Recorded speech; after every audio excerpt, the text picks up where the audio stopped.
I never thought this day would come. I opened the gate slowly, the same gate I had pushed open 1,000 times as a child, and my heart felt heavy. The house looked the same, but it felt different. Quiet. Too quiet. When I walked inside, I saw them, my mother and father, sitting on the old wooden chairs in the living room. They weren't talking. They weren't laughing. They were just waiting. Waiting in a way that made the room feel smaller, colder. I froze for a moment. I didn't know what to say. My throat felt tight. My eyes filled with tears. And for a second, I almost ran away. Almost. Is it really you? My mother whispered. Her voice trembled, but it wasn't anger. It was something deeper, something that hurt more than I can ever explain. I nodded. I couldn't speak. My father's eyes met mine, and in them I saw years of loneliness, of patience, of waiting for children who had drifted away. I had left this home years ago, chasing a life that I thought would make me happy. Career, city, friends, adventures. And somewhere along the way, I had forgotten them. Forgotten the people who had given me everything. Forgotten that home wasn't just bricks and walls. It was love, patience, and two hearts that had held me when I was too small to stand on my own. I stepped closer. My mother reached out her hand, shaking, and I took it. My father's hand found mine too, warm and steady. And in that moment, I realized something I had ignored for far too long. Some regrets can't be fixed with words alone. They live in silence, and today, that silence had been waiting for me. I want you to understand them. My parents weren't extraordinary people by anyone else's standards. They weren't rich, they didn't have fancy cars, and they weren't famous. But to me, they were my world. My father had a gentle strength. He never raised his voice, never forced his opinions, but he guided me in quiet ways that I only recognized when I grew older. He would wake up before dawn, make tea for the whole family, check the garden, and still have time to sit with me for a few minutes before school. My mother, she had a smile that could light up the darkest day. She cooked, cleaned, and somehow found the energy to listen to my endless chatter. Even when she was tired, even when the house was messy or the bills piled up, she made us feel safe.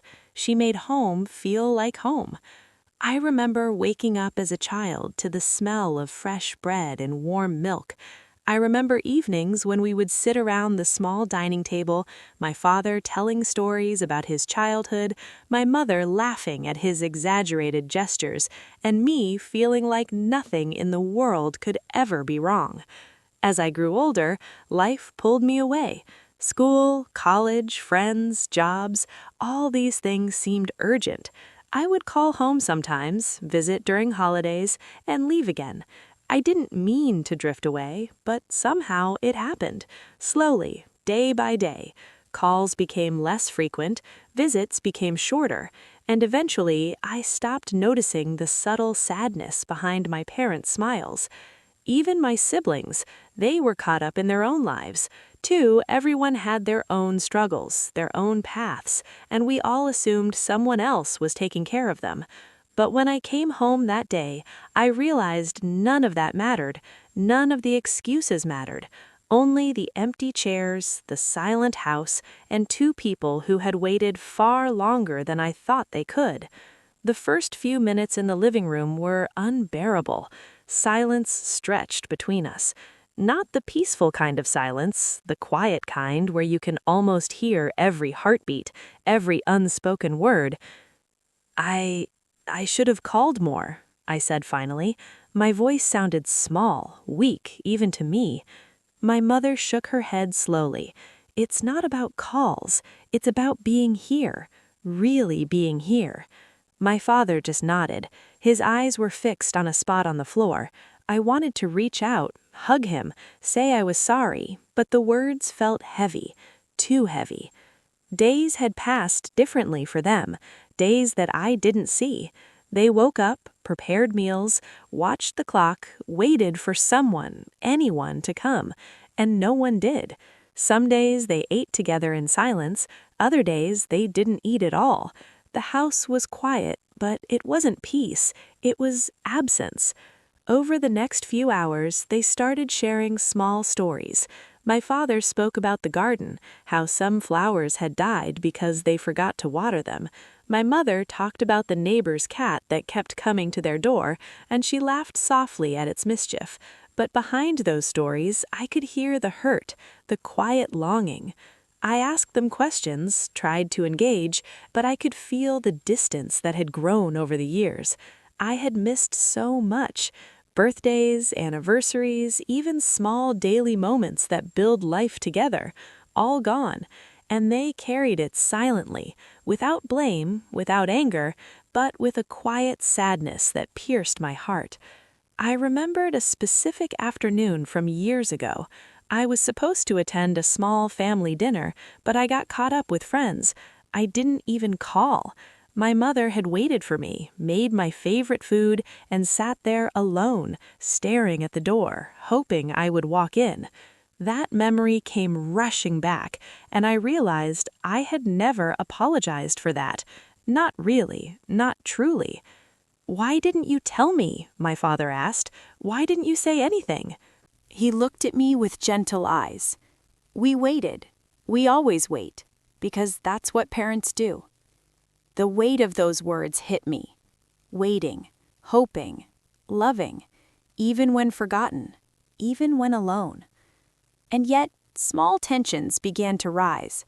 I had come back to visit, but I could feel the strain of years of neglect. My parents tried to act normal, but I could see their eyes flicker with doubt. Did I truly care?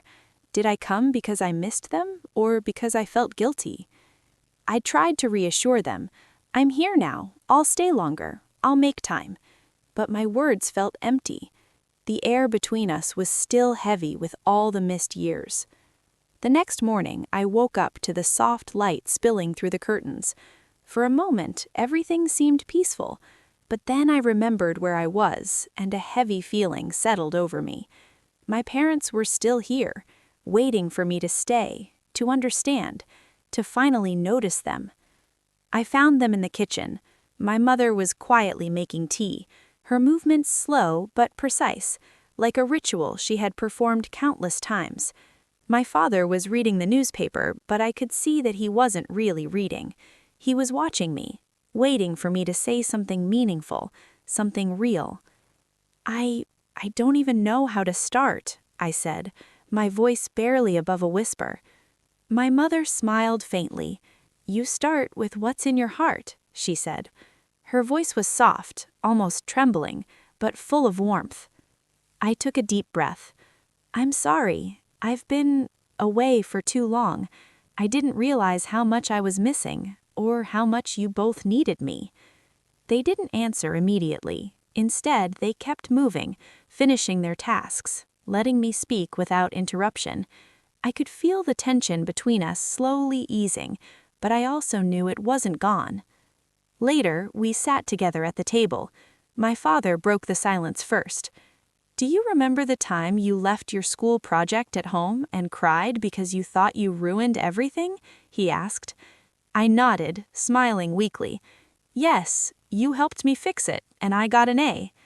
"That's what parents do," he said softly. "We fix what we can, even when we're tired, even when we feel invisible." I looked at them, really looked, and the truth hit me harder than I expected. I had been selfish. Not intentionally, but life had made me forget what truly mattered. The years I had spent chasing work, friends, and my own comfort had been stolen from the people who gave me life, love, and every ounce of care they had. Small moments of tension started to surface during the day. My mother asked about my daily habits, my health, my city life, gently probing. It was natural, but I could feel the weight of judgment behind it. They weren't angry, they were hurt, and hurt is heavier than anger. It lingers, it shapes silence. We tried to eat together, but my hands shook. I realized I had forgotten how to share a meal with them, how to be present in the ordinary moments that once made life feel extraordinary. My father watched me struggle to speak, his eyes soft but sad. "Don't worry, you'll get used to it. Just don't leave again." I nodded, my throat tight. "I won't," I whispered, but even as I said it, I knew words alone weren't enough. They never had been. That evening, the rain started falling. I remember the sound, gentle at first, then stronger, tapping against the windows like a soft warning. I went to the living room to find my parents sitting together, wrapped in blankets, staring out at the wet garden. "I missed this," I said quietly, standing behind them. My mother didn't look at me. My father shook his head slightly. "It's not about missing it, it's about waiting, and waiting is heavy." I sat down beside them, my heart aching. "I know, I should have come sooner, I should have stayed." For a long moment, none of us spoke. Then my mother turned to me, her eyes glistening with tears. "Do you know what it's like to eat alone for years, thinking maybe someday someone will come?" she asked.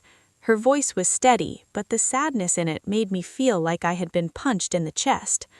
I swallowed hard. I didn't know," I said. "You did know," my father said quietly.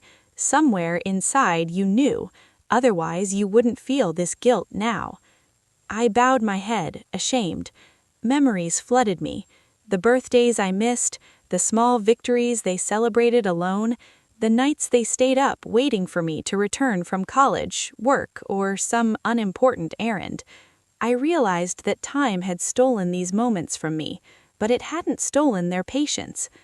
The rain poured harder outside, and I could see my parents trembling, not from cold, but from the weight of years without my presence. I reached out, taking both their hands in mine. "I will never leave you alone again," I said, my voice breaking. And then something remarkable happened. My mother leaned her head on my shoulder, and my father rested his hand on mine. It was a small gesture, simple and quiet, but it carried years of unspoken forgiveness, love, and relief. For the first time since I arrived, I felt a sense of home again. Not just the walls, not just the furniture, but the warmth of the people who had given me everything and asked nothing in return. That night, as I watched them sleep in the living room chairs, I thought about the choices I had made. Life is short, I realized.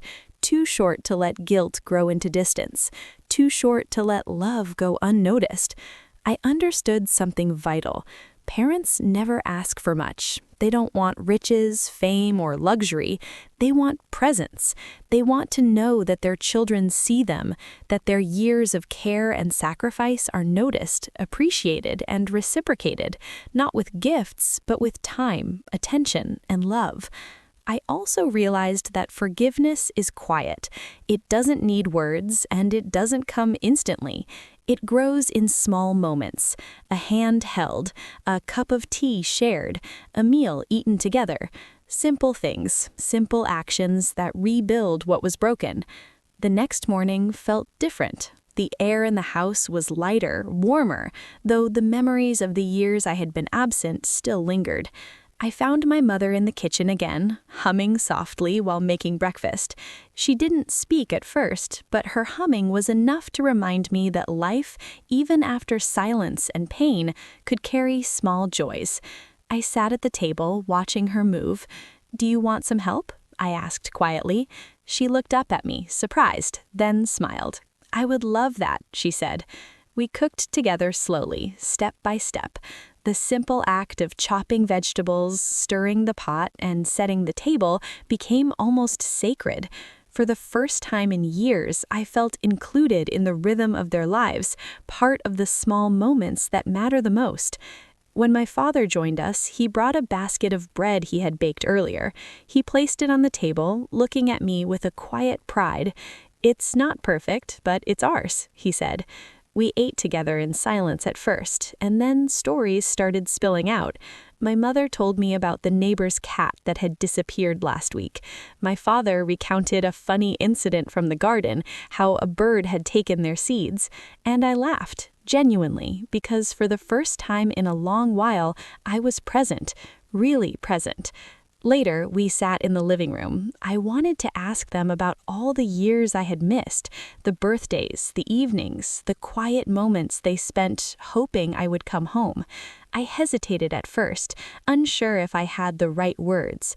"Tell me," I finally said, "everything I missed." My mother sighed softly, her eyes glistening. "It's not about blaming you," she said. "We just waited. We waited because we hoped you would come back. That's all." My father nodded. "And now you are here. That's what matters." It wasn't an easy moment. The guilt I carried didn't disappear instantly, but I could feel something shifting, the tension, the distance, the sadness that had grown in silence over the years. It was slowly lifting. Over the next days, we reconnected in small ways.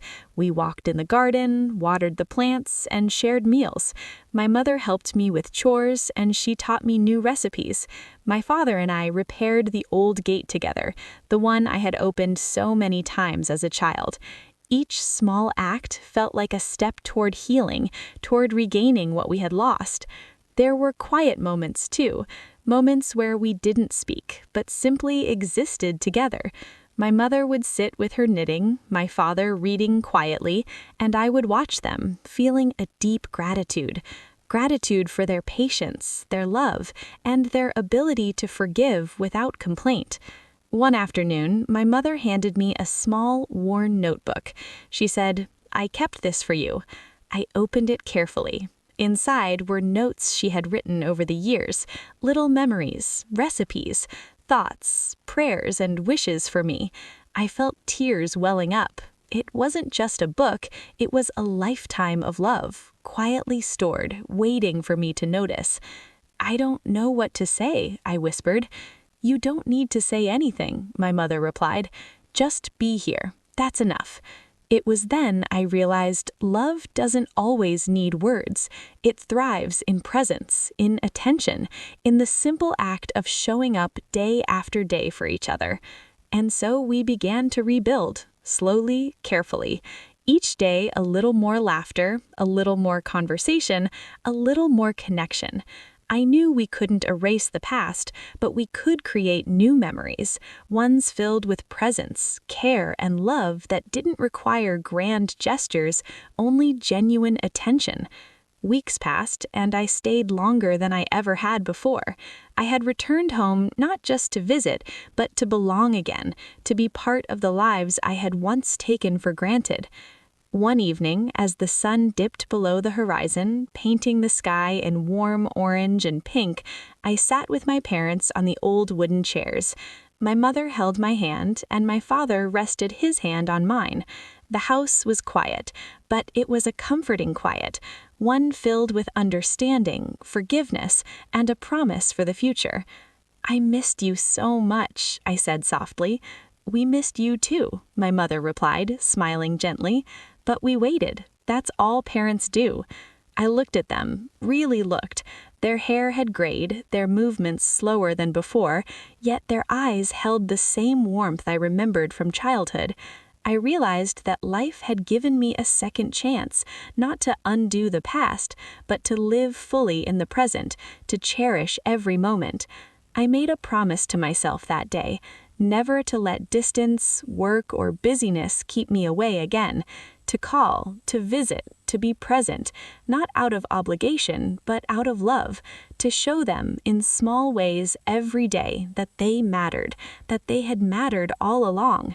That night, as I lay in my old bedroom, I reflected on what I had learned. Life is short, time is fragile, love is patient, but it has its limits. Parents give endlessly, but children must also give in return. Not wealth, not gifts, not grand gestures, but presence, attention, and love. I understood now why the silence had hurt so much.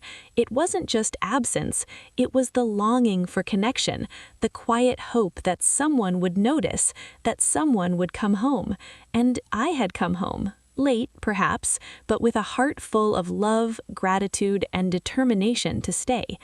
As I drifted to sleep that night, I held their hands in my memory, their voices in my heart. I knew that the future would be brighter, not because the past was perfect, but because we were together, and together we could face anything. The lesson is simple, yet profound. Never take for granted those who love you unconditionally. Never wait until it's too late to show care, to be present, to simply say, I see you, I love you, you matter to me. And for me, the greatest comfort was knowing that I had finally come home, not just to the house, but to the hearts that had always been waiting for me. Because sometimes the most powerful act of love is simply showing up, and sometimes the most meaningful moments are the quiet ones, shared in presence, understanding, and the unspoken language of family.